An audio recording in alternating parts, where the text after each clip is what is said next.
And so, by the time I was doing the follow-ups, I walked into all the doctor's offices and they're like, what have you been doing?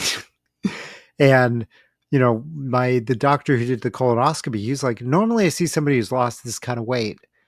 I asked them what's wrong. Theron, how did you find carnivore? It was kind of a combination of a COVID project and the sort of the, oh no, I'm 50 physical, colonoscopy and all that nonsense. So the early 2020, I was fat, and I saw the biggest number I ever saw on the scale, which was 242 pounds, which is about 110 kilos. And and then I had my 50 physical, like I just turned 50 sort of physical, a little late, but went in. Doctor gave me all the usual stuff. It's like, oh, your blood pressure's a little high and your blood sugar's a little high, and you could lose some weight, and oh, here, go get a colonoscopy. And then, in addition to the usual, blood sugar's a little high, he sent me to go see an endocrinologist, and that was probably the biggest wake up call because um, I went in and I sort of summarized for her what my doctor had said. I said, "Oh yeah, my blood pressure's a little, a little high," and she says, "Oh no, it's not a little high. You're one tick away from full blown diabetes." And he had never put it to me that I was pre-diabetic or anything like that, and that was kind of like, oh, that's kind of scary because I don't want to be a diabetic. Because of course, when a doctor says you're a diabetic like for the rest of your life. It's sort of a life sentence. So I went and did some research and saw, basically, well, I've got blood sugar issues, and they're caused by eating carbs. And I'm like, oh, okay, well, let me look at what I'm eating carb wise. I thought I was eating reasonably healthy. Mostly I was eating a lot of chicken with rice, and I was eating a lot of rice. And I'm like, oh, that rice, that's all carbs. I mean, it's starches. It's not, sugar, but it basically is. And then I was having on the side, um, I was going and eating a lot of gelato because I found some places nearby that had gelato that I could eat because I've got a lot of food allergies and have been dealing with a lot of food allergies for a long time. And so that was like, oh, that's a yummy treat. So I was going and doing that a lot. And it's like, oh, that can't be doing me any good. So I just stopped. And my wife was doing kind of a medically supervised keto diet for uh it was a client of hers through work that she does marketing, like direct marketing, and they got this low carb or keto diet sort of place as a client. And so she was ordering, they get a lot of packaged food stuff. So I started stealing some of her keto food and started eating it, cut out the rice, and then just switched to, I'm just going to eat the chicken instead. And that started down the path. And then by the time I was doing my follow ups with all the doctors, I had lost about 70 pounds. But I found that my blood sugar was back in a normal range. My blood pressure had dropped to what is generally considered normal. And again, I lost about 70 pounds. My sleep apnea went away.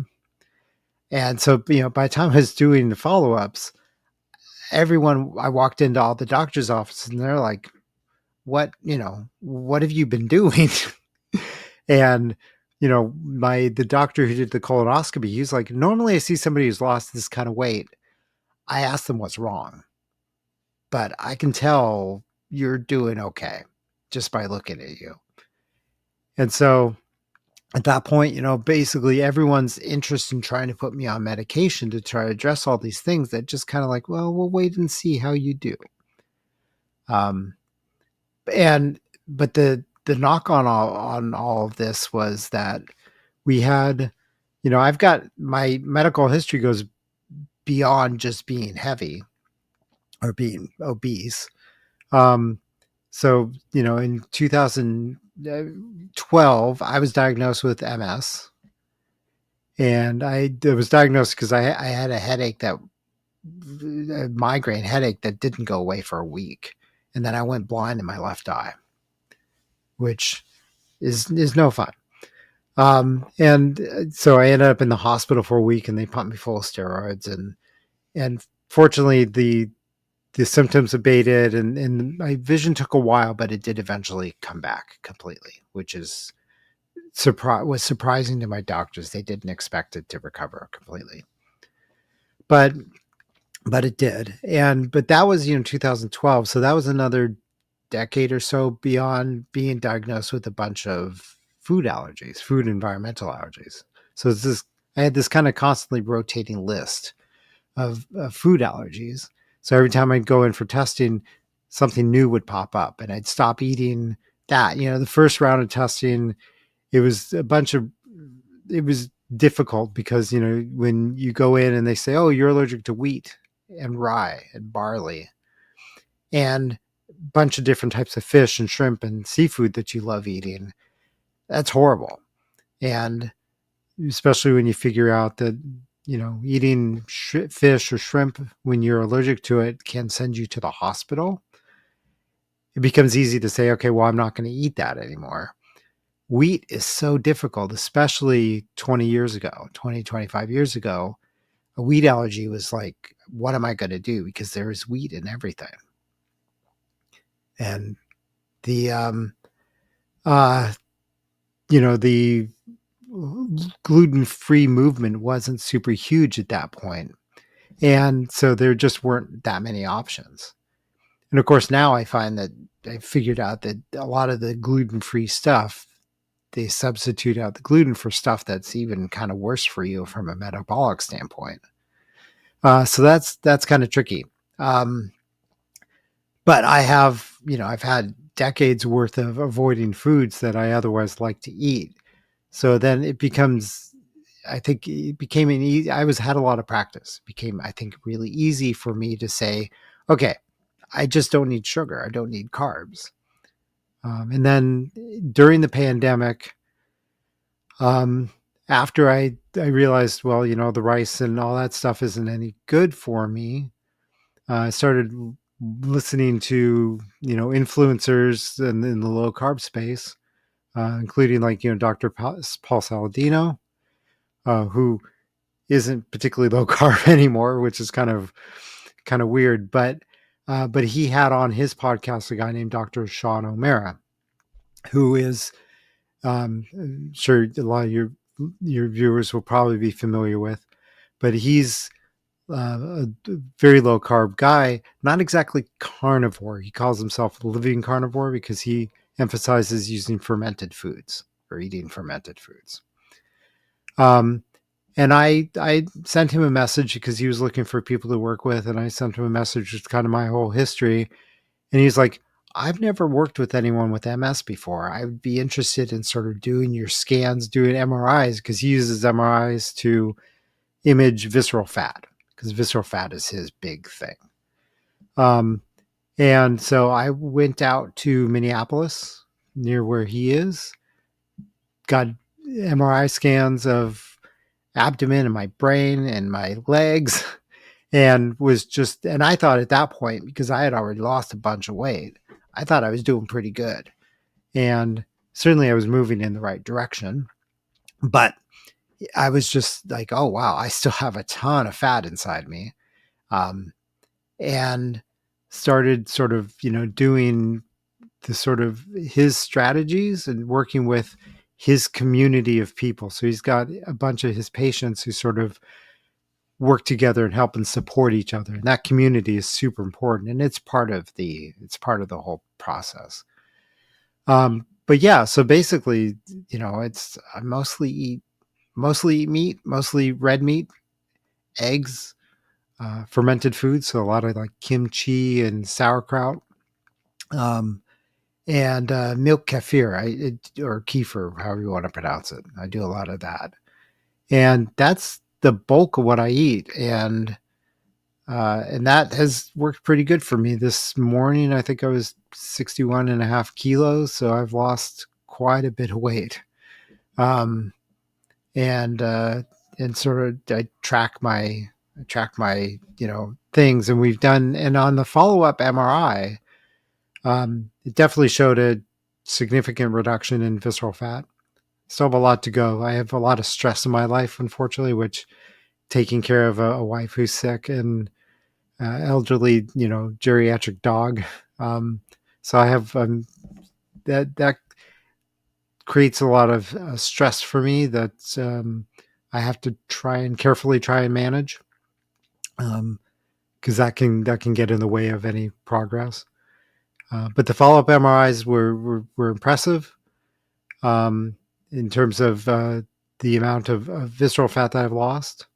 And the other thing that's useful is, and I think that trip to Minneapolis probably saved my life, working with Dr. O'Mara, because he did an MRI of the brain, found a big blockage in one of the core arteries in the brain, which puts me at a significant risk of a stroke.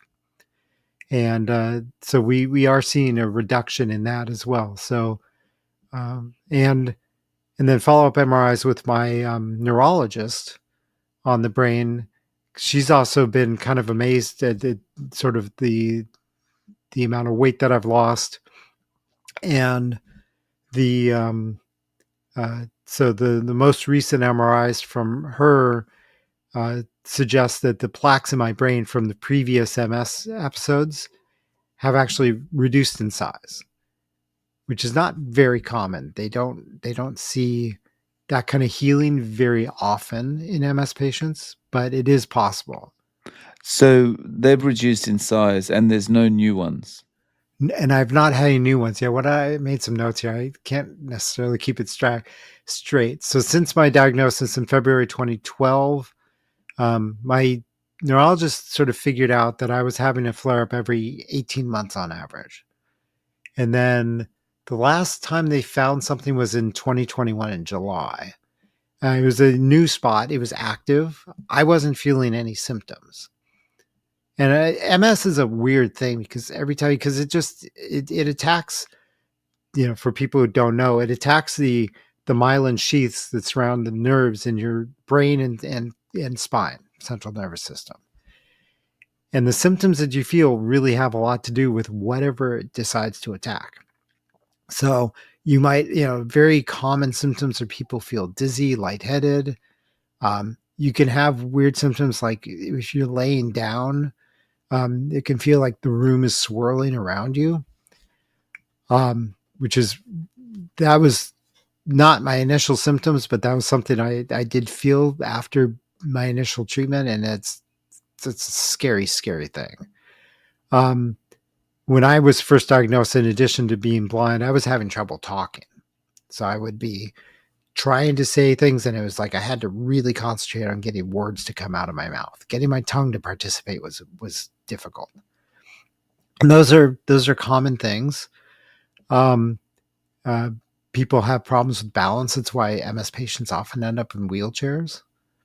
Now, I was, to be fair, a pretty best case scenario for an MS diagnosis. Middle aged white man, tends to be a pretty decent prognosis, because it affects women more than it does men for some reason that they don't understand. Um, and although apparently the effects can be worse in men sometimes. Um, Although there are some high profile men and women who have had the disease, and it can be really debilitating. I mean, Richard Pryor, I don't, he was suffered from MS, and he ended up in a wheelchair at the end of his life. And it was awful to see. Um, but the last time that I felt symptoms was spring, like April 2020. Um, and that was a weird one.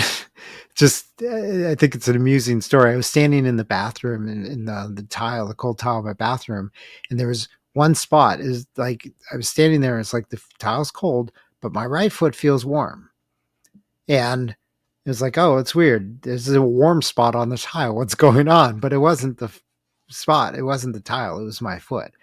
That I had each foot felt temperature differently. And whenever whenever the right foot was warm, it felt cold, and whenever it was cold, it felt warm. And that was a weird one. Um, but so that was the last time I actually had any symptoms. And so, and in treating MS, the typical way is that they give you steroids, and they're pretty heavy duty steroids. And typically, if it's a bad enough flare up, they'll give you like steroid infusion. So they'll do like twice a day, do like a full gram of not dexamethasone, prednisone, which is a pretty hardcore steroid. And that, is can be really hard on a lot of things, and it's hard on the body. And so Um, is that kind of like robbing Peter to pay Paul? Like it helps with the MS, but causes more problems? yeah. Yeah, it causes the immune system to calm down, which is the goal, but it can wipe out all like the microbiome in your gut. And then it also causes weird things like, oh, suddenly they tell you not to go outside in the sun for, the week that you're getting the infusions plus the week that you're on your step down dose, because you can have weird reactions to the sun. But they have determined, and they again don't entirely know why, sun exposure and vitamin D is super important when it comes to MS. That's why they find that MS incidence kind of varies by latitude. So the less sun you get, the more instances of MS. So people in like the Northwest and like Minnesota and that area, there's a long history of MS of people in that area, and people in like Sweden and Scandinavia. There's a lot of MS there. So yeah, the MS. Now I live in Los Angeles, so in theory I have a lot of sun. But when they give you a drug that says then don't go and get sun exposure because you could have like bad reactions to it, and when the last thing you need to be doing is avoiding sunlight, is just yeah, it's unfortunate. And again, it's really hard on the gut, so it can kill off all the beneficial microbes in your gut. So then you have to sort of work on getting those, similar to the way, when doctors prescribe antibiotics for lots of things that maybe they don't necessarily need to be. um yeah, so it there's definitely some recovery time. Steroids are really hard on the body, for sure. So at this stage, you're not on any medication for any of these things, like the blood pressure, um, the diabetes that was coming on, MS, none of these things? Well, I still take my MS drugs. It's my MS therapy. um yeah, MS is kind of a tricky one because there's no, I don't know, it not even necessarily something that should be considered. This is probably not super accurate, but I, it's not necessarily something that should be considered a disease, because it's not like, there's no diagnostic threshold saying you have MS. The the definition of MS is that you have more than one sclerotic plaque in the brain. So if you have an attack and it attacks and creates just one spot, it's not technically MS, although they will tell you that you have MS at that point. So and the damage that occurs from the attacks tends to be permanent. So somebody does an MRI and they go and look at the spots where I've had problems, where I've had lesions, I have MS. Um, and there is no known cure. And there isn't, like, unlike cancer, there's not really a sense of remission. So it's difficult to say, oh, I don't have MS anymore, or I would never say I've been cured, or that I'm in remission. It's kind of a tricky thing. So I've had to go through a number of different medications. The first thing they put me on was an injection that I had to do 3 times a week, which wasn't much fun. And then I started having reactions to that, like allergic reactions to that. So we moved me to an oral medication. And my doctor was kind of like, yeah, it seems like it's not working for you anyway, because you're still having issues. So we moved me on to an oral medication and I started having issues with that. So now we found a medication that I tolerate okay. Doesn't seem to give me any side effects. Maybe I could just stop taking it and wouldn't have any problems. But as long as it's not causing me trouble, I'm not super worried about it. So I'm still taking that medication.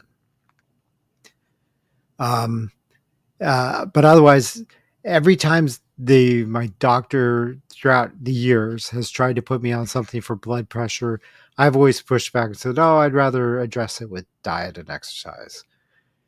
And the my cholesterol, which also tends to be a little high, has never been high enough that I've had a doctor sort of insist to try and put me on statins. At this point, I would absolutely refuse, no matter what.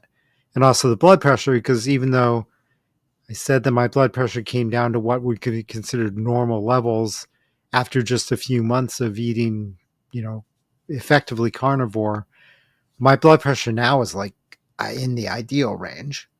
And I don't do anything. I don't even avoid salt, right? I actually oftentimes keep a little cup of salt next to me in my chair here on the desk, and I will sometimes just munch on it just because that helps. You know, it helps with the electrolytes, and it helps with just sort of cravings in general. So yeah, I take some aspirin because of that blockage in my brain, just so try and help as a preventative because I don't need a stroke. And then I take because of the MS medication can cause allergic reactions. I do take an antihistamine pill each day, and I take the MS meds. But that's the only medication that I'm on.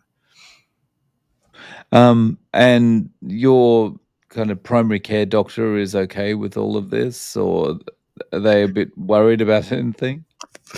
Yeah, he's a little bit worried. So I actually need to schedule another follow up with him, sort of a physical for this year, and we'll see what he says. But the thing is, he'll go and do the blood work, and it'll come up. Everything will be pretty much normal. I wouldn't be surprised if my cholesterol is a little high because that can happen, but I'm not worried about it. And having read what I've read about, cholesterol as a predictor of overall health and longevity and cardio, whatever events, um, I'm not, he can try and prescribe me whatever he wants, but I'm not going to take anything. So yeah, and his sort of response has been like a lot of the doctors have been kind of like, you know what, I don't necessarily think what you're doing is the best thing, but it seems to be working for you, so keep it up. And so you mentioned what you're eating, like basically red meat, eggs, and fermented foods. Is this like one meal a day, two meals a day? How are you working that? Um, I well, I try to keep my feeding window relatively short. So I will. So I guess you would call it sort of regular intermittent fasting, right? I try to eat while the sun is up. I try not to eat after it gets dark. Um, Sometimes that's a little tricky with my schedule, but I will, basically try to eat while the sun's up. Largely one meal a day. I'm thinking two meals a day might work a little bit better for me. I'm still trying to figure out exactly how much I should eat and how often or when. So typical eating for me will be I will start off the day with bone broth. So I make my own bone broth. So I'll start with a large, you know, jar of bone broth. And then after I let that sort of go and sort of start waking things up, and then I'll go in and I'll eat a couple of steaks, a pound of ground beef. I have some grass fed Polish sausages from a local Southern California ranch that I like. Not as bulky or filling, but it's a nice little add on if I need a little bit extra. And I'll have 3 to 6 eggs on top of the meat, and then the the fermented foods are kind of a garnish. They're not like it's not like I'm eating a big bowl of kimchi or sauerkraut. It's just a little bit there to sort of bolster the good bacteria in my gut. And then the and I do find that having the milk kefir in the evenings helps a lot with my blood sugar control overnight. So that I will tend to sort of hold off on the kefir until the end of the day. And then I'll try not to eat, as I said, after the sun goes down, and then try not to eat again until the morning. So I give myself, I don't time it. It's not like a 18-hour fast sort of thing. But then not about once a week, generally, I will do anything from a 48 to 96-hour fast. So I'll be trying to sort of, it's kind of a fasting versus feasting, right? So, and the idea is to sort of mimic the what, as hunter gatherers we would have experienced of make a big kill, we're going to eat really well for a few days, and then we have to go find something else. And so that's kind of the idea there. And then of course with the fasting, you get into really heavy ketosis, and I measure all these things daily or multiple times a day just to sort of see where all of that's at. You get into really heavy ketosis, and it does a lot for autophagy, and it sort of depletes all the glucagon stores and activates stem cells. So it's like, it sort of helps the body, sort of encourages the body go through its sort of natural regeneration. And um, and then so I do that, and like right now I haven't. It's what right now for me it's early Monday morning, and last I ate was like Saturday afternoon. So I'm about 48 hours. I'll be about 48 hours fasted this afternoon, and I probably will break that fast today. Um, so that's kind of my process, and I Mm. do find that when I have to, like for, I do a lot of freelance video work, and so when I have work to do, it's easier not to have to worry about eating. So typically, I'll typically work on the weekends.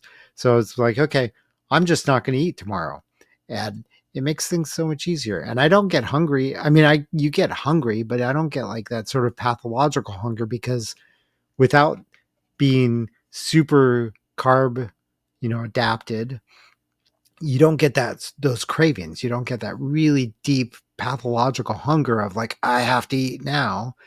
And I see a lot of people, I find a lot of people eat more out of habit than anything else, right? And it's just kind of like they feel they have to eat every 3 hours, otherwise they feel like they're gonna starve to death, or they're gonna get hangry.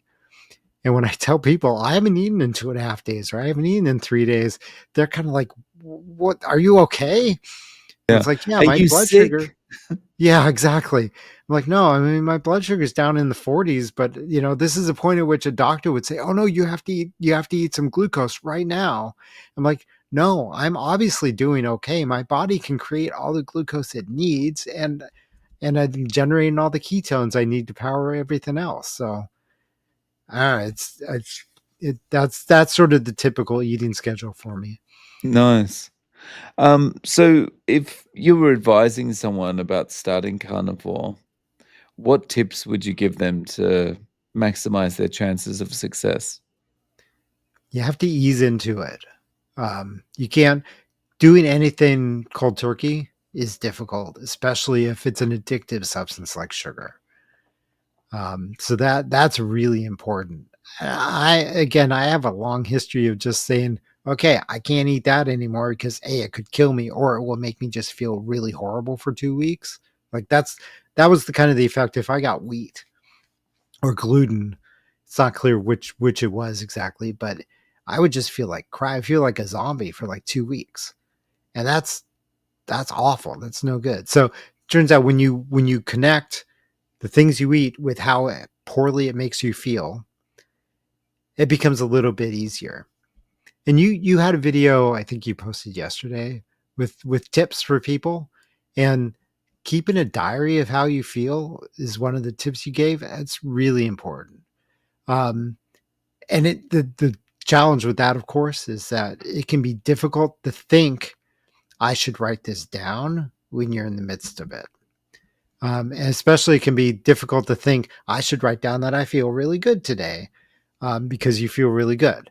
So you typically think to record the bad stuff, but that's important to sort of have a good sense. Um, and I think paying attention to, and this can be kind of gross, but paying attention to your poops is, I think, a useful thing. Um, look at the Bristol chart of the way different poops are, and I think the thing that when I was officially pre-diabetic, um, based on my gut health, I think I was full blown diabetic. And functionally, may have been functionally pre diabetic, but I think I was really actually diabetic. And a lot of that was just what I thought was just sort of normal for my poops was like, no, no, this is not normal. Especially once I started fixing my gut, and started having good poops. It was like, oh, that's what it's supposed to be like. And so that's kind of a big thing. Oh, another side note, I was seeing an allergist for years and years and decades, and I was getting weekly allergy shots to try and help my body sort of get used to all this stuff. And then after I made an appointment to go in and sort of get testing because I hadn't really felt any allergies, any allergic symptoms, my allergist was like, yeah, let's come in. Let's do another round of testing. So we went in and test, it's the skin test where they cover your back with pricks of all different types of foods and environmental allergens. And it's 2 rounds because there isn't enough space on the back for all the different things he was testing for. So I came in and we did the full 2 rounds, and I went in for my follow-up appointment with him. He says, well, you're done. You're graduated. I'm like, what? He said, yeah, you don't need to see me anymore, because it was 2 rounds of testing where nothing had shown up, no response to anything. It's like, yeah, you're cured, you're done. And so my allergist kind of broke up with me, which was, or fired me, whatever. And it was weird because it was such a normal routine part of my life. It was kind of weird, but yeah, having that sort of look, I know that eating certain nuts, seafood, wheat, just make me feel really awful. Having that connection between, if I put this in my mouth, I'm going to feel like crap. Keeping that in mind makes it a little easier. Um, but yeah, I think there's a lot of keto is such a buzzword now in the food industry that I think initially taking advantage of all the keto friendly meals that are out there, even though they're prepackaged processed foods and they have other things that you probably should be avoiding. Starting out with that stuff can help you get off of the carbs, or at least cut back on them. And then at a certain point, you can just basically realize that, I don't need to eat any of this stuff. And I can just eat red meat, eggs, um, and and the fermented stuff really helps with the gut. And my allergist agreed with me that I told him I think fixing my gut was probably the biggest thing for the allergies. And I think the allergies were probably sort of the first signs of an autoimmune disorder, which the MS is considered an autoimmune disorder. So I have a feeling that decades of eating like crap, eating stuff that was causing gut issues, constant gut inflammation, probably led to the sequence of constantly shifting food allergies and the MS is probably where it all came from. So if I had not ruined my gut health from being pretty young, I think, because when I was in high school, I had a weird incident where I had um, some gut issues that came on suddenly, and I had like green poop for like a week, and the doctor couldn't figure it out. They were at a loss. So of course they gave me antibiotics and all that, and it eventually kind of resolved. But I have a feeling that was probably the start of everything. And and it's probably just a gradual downhill slide from there. Nothing super dramatic, but it probably was the start of it all. And even though there's autoimmune issues in my family. My mom had Crohn's disease, and my sister has rheumatoid arthritis. And and I wish I had gotten to the point where I am now before my mom passed, because I think she would have benefited dramatically from that. She ultimately ended up dying of lung cancer. Not that I necessarily think carnivore would have saved her, but it might have helped mitigate the cancer a little bit if she had gone hardcore. And she would had the personality type where she could have done it. And I think it would have helped her. My sister, I've told her and I've shared with her all the videos and whatnot, and told her, she's seen what it's done for me, but she's just kind of like, I can't do it. Which is kind of a common response. People ask me how I lost weight, and I'll tell them, and they either think I'm lying or they think I'm crazy, or they're like, oh, I can't do that. So I I won't go into I certainly don't evangelize just out and about in public, and I don't when people ask me, I'll kind of give them the brief story, but no one ever does anything about it. So it's a little that can be a little frustrating. Yeah, yeah, but it's almost like people just have to come around to it on their own time. It's like they almost have to be hit in the face with it a few times before they start to internalize it and go, "Oh, maybe it is a thing I can try." Yeah. Like if it's just one time and you're talking about it, it's just like it's like every other diet. It's so easy to dismiss. Yeah, oh yeah, it works for Right. you, but that won't work for me. Yeah, exactly. Yeah, yeah. And it's like my glib answer when people ask me how I lost all the weight. My glib answer is I tell them I stopped eating vegetables. And of course, that gets a pretty shocked response. And I have to point out that it's a little bit more nuanced than that. But, I don't know. I mean, everyone, except for the people in my life who are vegetarians or vegans, which there are plenty. But for the most part, if I tell people, hey, you could eat steak every day, wouldn't that be awesome? And most people, that sounds good. But of course, we're pounded in the face so much with all of the official advice, red meat, saturated fat, and all that is no good for you. And it's like, well, I will eat. I make ghee, which is one of my favorite fats, as an added fat. I cook stuff in beef tallow, and I add, if I need to add fat to things, I add ghee. And it's like, yeah, I don't, I do, and I think would also be good advice for people if you just cut out the processed foods, and especially like seed oils.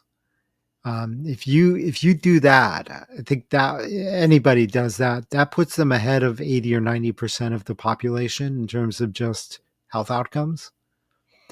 And it's difficult to do because it's in freaking everything. Um, it's Yeah, it's not just a matter of eliminating particular foods. It's like actually paying attention to every single thing you eat, right? Yeah, yeah, and that's where the grass fed beef is useful, because when you realize, I live in Los Angeles, and I grew up in the Bay Area, in San Francisco Bay Area. So when my parents were still alive, I used to go up there frequently to go visit them, and I drive by up the I-5 freeway, and there's a big cattle yard on the five. And when I don't know if you ever used Foursquare. There was the kind of a gamified geo check-in app thing where you could like check into locations. I've Um, heard of it, yeah. yeah. So somebody tagged that cattle yard as Cowschwitz, which I thought was dark but funny, because it's just a bunch of cows standing out in the yard, and they've got troughs of food. They're not eating the grass. They're not standing on grass. They're not eating like natural food. They're eating from troughs. And who knows what's in those troughs? Hopefully it's hay and grass type stuff. but the farmers, especially when they're in that yard, they're there to be fattened up before they get slaughtered and butchered and shipped out all over the country. Um, when they're in there to get them fattened up. And so they're feeding them all kinds of crap, and it's stuff that will make them fat. And I like pointing out to people that when they're doing research on obesity and diabetes and they need to make fat diabetic rats, what do they feed them? They feed them corn and soy because they know that will turn them diabetic, and it turns it almost overnight. Yeah, they're not giving them beef tallow. No. And and of course the rats will eat, they will eat and thrive on lots of different things, but yeah, they'll give them. And there's stuff called, if you read enough like research papers and you realize that, like, oh, we need a diabetic rat, so we fed them rat chow diet number X, and they give these diets names. And yeah, it's like, here, we're going to just feed them a bunch of canola oil basically, and that will turn them diabetic. And it's like, so it works on rats.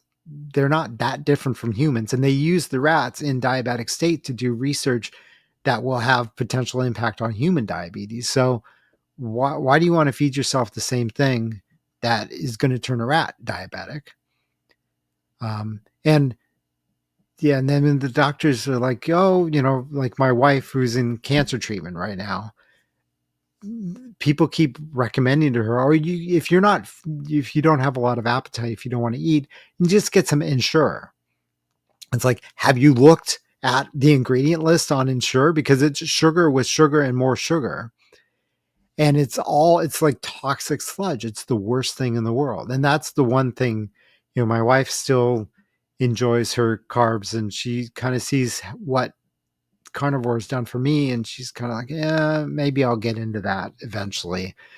But eating that kind of stuff, the Ensure and is the one area where I've sort of put my foot down, because it's like, no, that's like, they give that to, like, when patients come in like a coma where they need to like tube feed them, they'll give them that kind of stuff like Ensure and similar sort of products. And they know that that will turn the patient diabetic, and it will do it very quickly. And they do it knowing, like, okay, we can address the diabetes at a later time. And they find that when they take them off that food, the diabetes just goes away, or the insulin resistance, I guess is probably what you should call it. But they just know it resolves itself. So it's like, then when we're feeding cows this kind of stuff that we know will make them sick, but they also know that they're not going to live long enough for that sickness to really become an issue for the cow. And then it causes all that marbling that is like so desired in the supermarket. Well, that marbling is fat intrusions into the muscle. It's making the cow weaker. It's a sign of a sick cow. So that's why when you go in and you look for truly grass-fed meat, you can tell if it's actually grass-fed because it doesn't have all that marbling. It's a much leaner meat. Um, much, and you don't, when you go out hunting with your tribe, you don't necessarily want to prey on the sick animals. You want to eat the healthy animals. So I do think that, I try to focus on grass-fed meat, grass-fed steaks, and ground beef, because I don't, conventionally raised beef. And that's my problem with pork and chicken, why I don't eat a whole lot of those, or if any, because they tend to get raised in pretty poor conditions and fed a pretty crappy diet. That's with the way eggs have gotten pricey and difficult to find. Finding eggs that are chickens that are largely pastured and aren't grain fed is also difficult and expensive. But I think it's worth it. So Definitely. Um, so, Theron, how can people reach out to you? Do you have any social media or any way of getting in contact? yeah, probably the best. I'm mostly I do weird electronic noise music and have for the last like 25 years. And I call myself Bang Splat. So just BANGSPLAT. So whenever I sign up for a new service, I always grab that name just so I can get it. So Instagram is probably the best way of reaching me. So I'm at Bang Splat on Instagram. Um, uh, that's probably the most active sort of social media platform for me. No worries. I'll include that in the show notes. Yeah. Theron, thank you so much for coming on and sharing your story. I really appreciate your time. Oh, thank you. Thank you for having me. This has been fun.